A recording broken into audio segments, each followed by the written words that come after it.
دروازہ کھول دو بیٹے، میں تمہیں تمہارے مسائل کا حل بتانے آیا ہوں۔ تمہاری ساری پریشانیاں دور ہو جائیں گی۔ نہیں ڈیڈی نہیں، میں دروازہ نہیں کھولوں گی۔ ایک بار میری بات سن لو، مجھے اپنے پاس آنے دو۔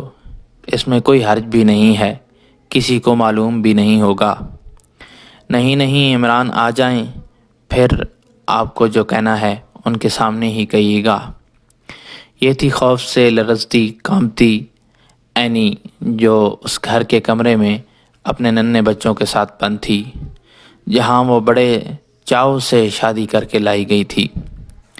لیکن شادی کے چند برس بعد ہی اسے اپنے سسر سے خوف آنے لگا۔ اس کے سسر نے کئی بار اینی کو جنسی طور پر ہراساں کرنے کی کوشش کی۔ بدنامی کا خوف اینی کی رگ رگ میں سما چکا ہے، جس کی وجہ سے وہ اس موضوع پر زبان کھولتے ہوئے گھبراتی ہے کہ کہیں ایسا نہ ہو کہ الٹا اسی پر الزام لگا دیا جائے۔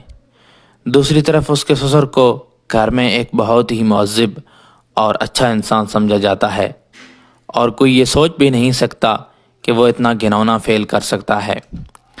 شاید یہی وجہ ہے کہ اینی اپنے سسر کے کبھی ارادوں کے متعلق کچھ بھی کہتے ہوئے ڈرتی ہے کہ کہیں ایسا نہ ہو کہ وہ زبان کھولے اور مصیبتوں کا ایک اور پہاڑ اس پر ٹوٹ پڑے۔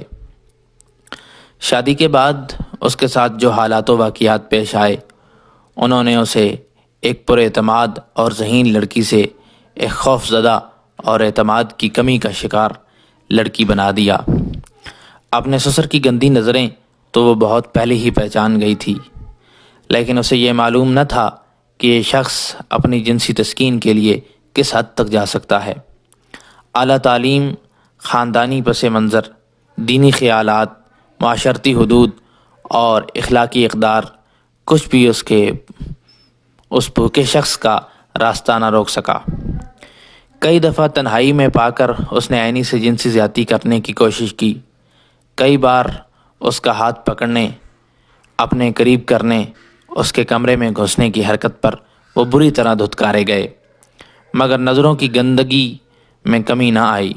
یہ واقعہ اندرون سندھ یا پنجاب یا کسی اور پسماندہ علاقے کا نہیں ہے، جہاں ایسے واقعات کا ہونا کوئی غیر معمولی بات نہیں، بلکہ یہ پاکستان کے ایک بڑے شہر میں پڑھے لکھے، کھاتے پیتے گھرانے کی داستان ہے۔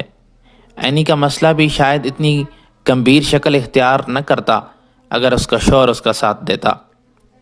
اینی اور عمران کی شادی تقریباً 6 برس قبل ہوئی تھی، اور شادی بھی کوئی ایسی ویسی نہیں۔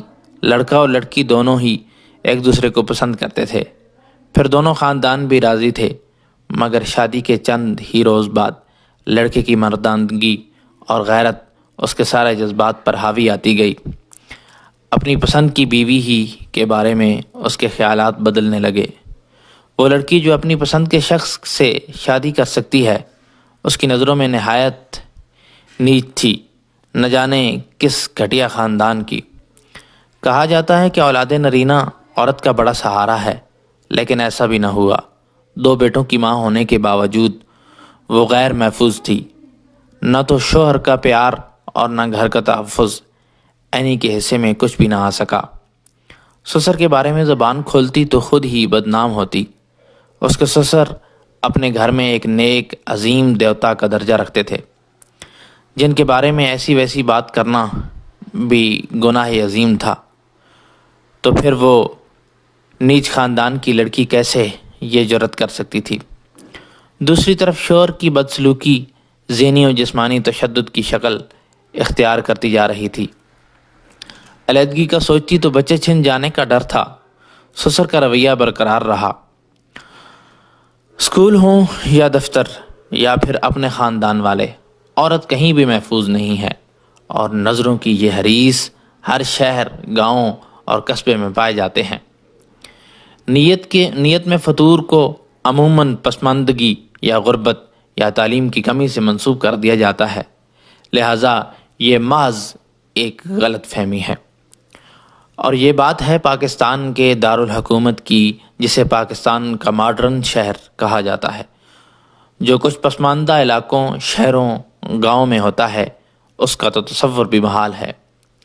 ناظرین، ہماری اس کہانی کے بارے میں ایک کمنٹ ضرور دیجیے گا۔ ہاں، اگر ابھی تک آپ نے ہمارا چینل سبسکرائب نہیں کیا تو لازمی اسے سبسکرائب کریں، ویڈیو کو لائک اور شیئر کر دیں۔